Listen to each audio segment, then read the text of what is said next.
नमस्कार दोस्तों, stock market studies में फिर से एक बार आपको दिल से स्वागत करता हूं। तो इस वीडियो के अंदर मैं कुछ इंपॉर्टेंट कंपनी का अपडेट शेयर करने वाला हूं, जो बहुत शानदार तरीके से टेक्निकली चार्ट पैटर्न्स बना है। तो चलो एक एक करके सारी डिटेल्स देख लेते हैं। सबसे पहले जो बात करूंगा, सबसे पहले जो कंपनी है जिसका नाम है कल्याण ज्वेलर्स।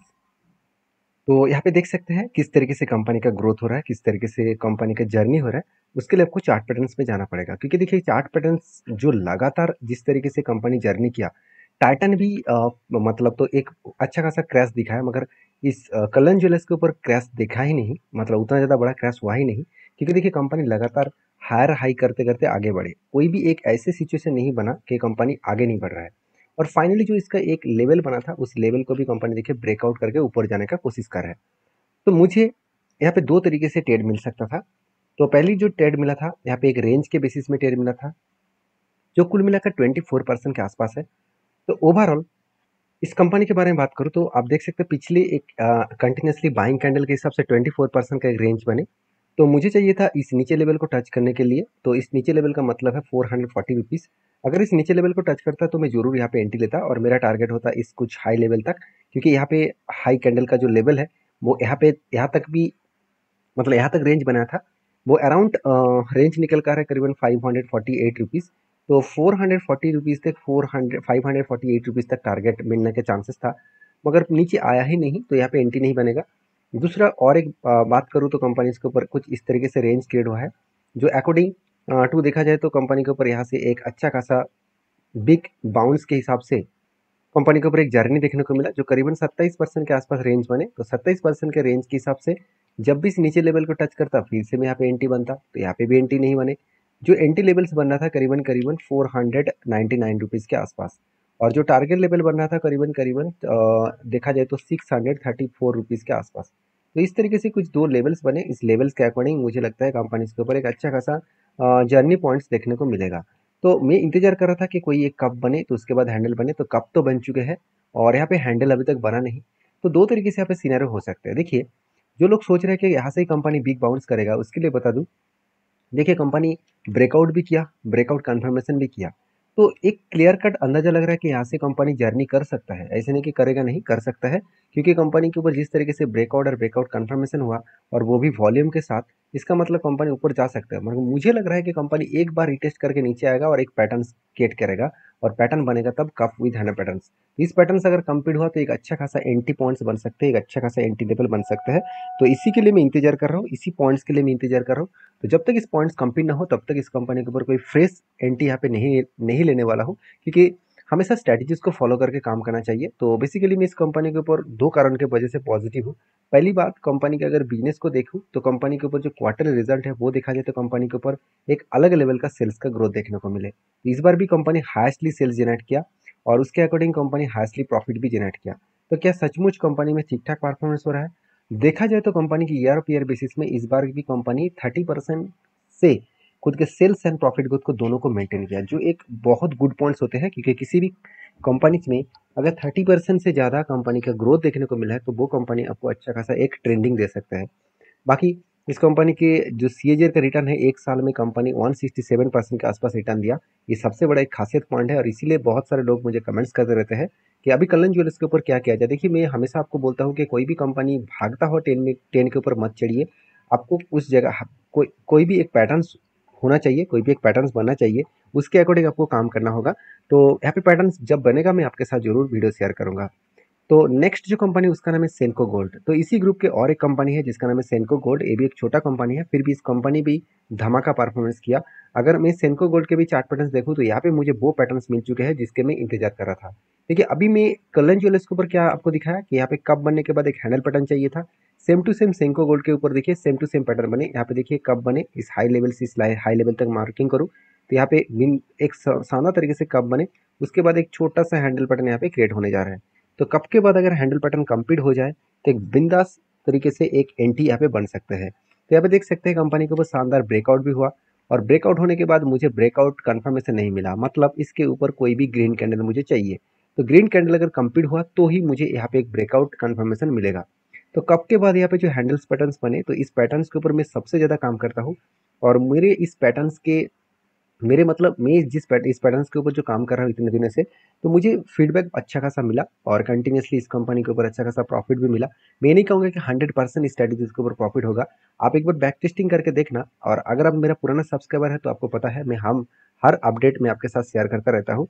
और क्योंकि वो डेटा मैं आपके साथ इसीलिए शेयर करता रहता हूँ क्योंकि आप भी सीखने का मौका मिले आपको, और सीखने के बाद ही आप काम कर पाए।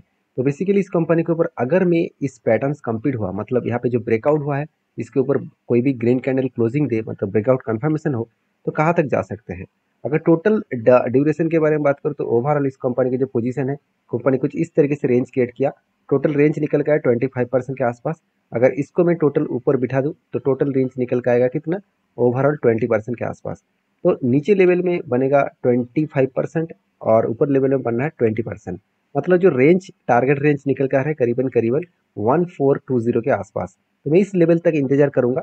तो उससे पहले मुझे जो डेटा देखना है वो कंपनी का परफॉर्मेंस, क्या सही में परफॉर्मेंस ठीक ठाक है। वैल्यूएशन तो देखा जाए तो इंडस्ट्रीज पीरियड के आसपास ही है। चलो ठीक है। कंपनी के ऊपर क्वार्टरली रिजल्ट के बारे में बात करूँ तो कंपनी के सेल्स 1300 करोड़ से 1400 करोड़ बने, और कंपनी के जो नेट प्रॉफिट है वो भी देखिए 28 से लेकर 50 करोड़ तक देखने को मिले। मतलब अच्छा खासा एक प्रॉफिट भी इस बार ग्रोथ देखने को मिला है। हाँ, क्वेश्चन ये भी आएगा कि सर पिछली बार तो ज़्यादा प्रॉफिट हो गया था, तो कंपनी के पिछली बार तो अच्छा खासा प्रॉफिट हुआ था, कहाँ से हुआ। एक्चुअली कंपनी का एक्चुअली प्रॉफिट हुआ था, जितना इनकम हुआ उससे कई गुना कम एक्सपेंस किए थे, जिसके चलते है ऑपरेटिंग प्रॉफिट ज़्यादा हो गया था। और बिल्कुल उसी कारण के वजह से पिछले जो क्वार्टर्स गया, मतलब पिछले 2 क्वार्टर्स पहले देखा जाए तो अच्छा खासा प्रॉफिट हुआ था। कोई बात नहीं, हम लोग को साल भर के डेटा देखना है। साल भर में तो अच्छा खासा सेल्स एंड प्रॉफिट ग्रोथ है, जिसके कारण इस कंपनी के ऊपर एक ट्रेंडिंग मुझे अगर मिले तो मैं ज़रूर कंटिन्यू करूँगा। आपके क्या ओपिनियन है इस कंपनी के ऊपर ज़रूर कमेंट्स करना, क्योंकि इंस्टीट्यूशन भी धीरे-धीरे करके खुद की जो होल्डिंग्स है, वो बढ़ाते चले जा रहे हैं। आप कहेंगे कि एफएस के पास तो होल्डिंग कम हुआ, तो उसका फ़ायदा डायरेक्टली देखिए डीएस ने उठा लिया। हाँ, पब्लिक ने कुछ क्वांटिटी एडिंग किया क्योंकि एफएस ने माल बेचा, उसका फ़ायदा डीएस और पब्लिक ने भी उठाया, क्योंकि इतने भागते मतलब इतनी ज़्यादा अपटर्न कंपनी ऑलरेडी हो चुके हैं, क्योंकि लंबा सा एक जर्नी कंपनी के ऊपर हो चुके हैं। और जब जब इस कंपनी के ऊपर एक पैटर्न स्केड हुआ तब तब मैंने आपके साथ शेयर किया, जब से कंपनी लिस्टिंग हुआ तब से कंपनी नीचे ही नहीं गया, कंटिन्यूसली भागते चले जा रहे हैं। और जहाँ से कंपनी स्टार्टिंग हुआ तब से लेकर अगर मैं टॉप तक देखूँ तो ऑलमोस्ट 200% के आसपास रिटर्न मिल चुके हैं। तो यही होते हैं खासियत। बाकी आपके क्या व्यू है जरूर मुझे कमेंट्स करके बता सकते हैं। नेक्स्ट जो कंपनी है और एक इसी सेक्टर के और एक कंपनी है जिसका नाम है वीवो ग्लोबल। देखिए वीवो ग्लोबल जो है वो भी सेम टू सेम एक ज्वेलरी सेगमेंट के और जेम्स सेगमेंट के अंदर ही काम करते हैं, डायमंड सेगमेंट के अंदर ही काम करते हैं। और इस कंपनी का मार्केट के वाइज कंपनी बहुत छोटा है, सिर्फ 5000 करोड़ की कंपनी है। इस कंपनी के कुछ वीकनेस पॉइंट मैं आपको बता दूं। देखिए इस सेक्टर में सारे कंपनीज का अगर सेल्स एंड प्रॉफिट का ग्रोथ देखें तो वीवो ग्लोबल का जो ग्रोथ है वो 14 के आसपास परसेंटेज वाइज, एंड क्वार्टरली जो प्रॉफिट ग्रोथ है वो 7% के आसपास यहाँ पे प्रॉफिट ग्रोथ है। तो मतलब यहाँ पे देखा जाए तो कंपनी के ऊपर 7% नेगेटिव है। तो आप कहेंगे सर 7% नेगेटिव है तो कंपनी तो बेकार बन गया, ऐसे बिल्कुल नहीं। टाइटन का भी तो 5% नेगेटिव है, तो क्या टाइटन बेकार बन गया। राजेश एक्सपोर्ट को छोड़ दीजिए, वो तो पहले से ही इस तरीके से काम कर रहे हैं, मतलब बहुत दिनों से। और बाकी देखा जाए तो बाकी कंपनीज का तो हालत ठीक है। तो टाइटन जैसे सेम सिनेरियो वीवो ग्लोबल के ऊपर भी है। तो क्या वीवो ग्लोबल बेकार कंपनी बन चुके हैं, ऐसे बिल्कुल नहीं, क्योंकि कंपनी का क्वार्टरली भी देखिए इस बार भी हाईएस्टली सेल्स जनरेट किया। मान लेता हूँ कंपनी पिछले क्वार्टर्स के तुलना से कंपनी का सेल्स थोड़ा सा कम हुआ, फिर भी पिछले सालों की तुलना से अच्छा खासा सेल्स देखने को मिले। और उसके अकॉर्डिंग कंपनी का प्रॉफिट भी सेम रेंज में है, 30 से 27 बने। और कंपनी के ऊपर इन्वेस्टर भी देखिए बहुत ज़्यादा ट्रस्ट करते हैं। जो लोग सोच रहे हैं कि कंपनी के ऊपर शायद इन्वेस्टर नहीं होगा, एफएस के पास देखिए 21% होल्डिंग्स है और डीएस के पास सिर्फ 1.88% के आसपास होल्डिंग्स है। तो इंस्टीट्यूशन के पास ज़्यादा होल्डिंग्स किसके पास है, एफएस के पास। तो इंस्टीट्यूशन जब ज़्यादा माल खरीद के रखा है तो एक क्लियर कट अंदाजा मिल रहा है कि कंपनी के ऊपर अच्छा खासा जंप फ्यूचर में देखने को मिल सकता है। रही बात इस कंपनी के चार्ट पैटर्न्स का, तो मैंने आपको एक सपोर्ट लेवल बताया था, वो सपोर्ट लेवल कुछ इस तरीके से है 272 रुपीज़, जो ये स्ट्रांगली एक सपोर्ट है। क्योंकि देखिए बार बार जब नीचे आ रहा है तो इसी लेवल को वो रिटेस्ट कर रहा है। पहले एक बार यहाँ पे रिटेस्ट किए, उसके बाद देखिए होल्ड करने के बाद बिग बाउंस किया, फिर से देखिए दोबारा यहाँ पे रिटेस्ट किया है, फिर से ऊपर जाने का कोशिश कर रहा है और वॉल्यूम भी हाई हो रहा है, मगर ऊपर जा नहीं पा रहा है। इसका मतलब अभी भी सेलिंग प्रेशर है। तो ऊपर कब जाएगा, कब पता चलेगा। देखिए यहाँ पे एक स्ट्रांगली लेवल बन चुके हैं, जो लेवल निकल कर है कुछ इस तरीके से। ये जो लेवल है बहुत स्ट्रांगली एक रेजिस्टेंस है, जो 347 का लेवल है। तो इस लेवल को देखिए यहाँ पे एक बार टच किया, यहाँ पे भी एक बार किया, यहाँ पे भी किया और यहाँ पे भी किया, चार चार बार टच किया। मतलब इस रेजिस्टेंस को वो ब्रेक नहीं कर पा रहा है। इस रेजिस्टेंस को अगर ब्रेक करे तो एक अच्छा खासा मोमेंटम देखने को मिल सकता है। तो बाकी इस कंपनी के ऊपर आपके क्या व्यू है जरूर मुझे कमेंट्स करके बताना, और वीडियो अच्छा लगे तो प्लीज़ एक लाइक जरूर कर देना। नेक्स्ट जो कंपनी है जिसका नाम है वीएसटी इंडस्ट्रीज लिमिटेड। तो बेसिकली वीएसटी इंडस्ट्रीज लिमिटेड जो एक तंबाकू प्रोडक्ट बेचने वाला कंपनी है, क्योंकि आप देख सकते हैं तंबाकू प्रोडक्शन के ऊपर इंडिया के थर्ड लार्जेस्ट कंपनी है। और इस कंपनी के ऊपर अपडेट यही है कि कंपनी फिर से एक बार बोनस देने का अनाउंसमेंट किया है, और मतलब पिछले दिनों में बोनस देने का अनाउंसमेंट था, फाइनली इसका बोनस मिल चुके हैं, एक के बदले 10 शेयर। तो जो लोग बोनस जिस लोगों को मिला है तो जरूर मुझे कमेंट्स करके बताना, और वीडियो में जानकारी अगर अच्छा मिले तो प्लीज़ एक लाइक जरूर कर देना। मिलते हैं नेक्स्ट वीडियो में, तब तक के लिए धन्यवाद।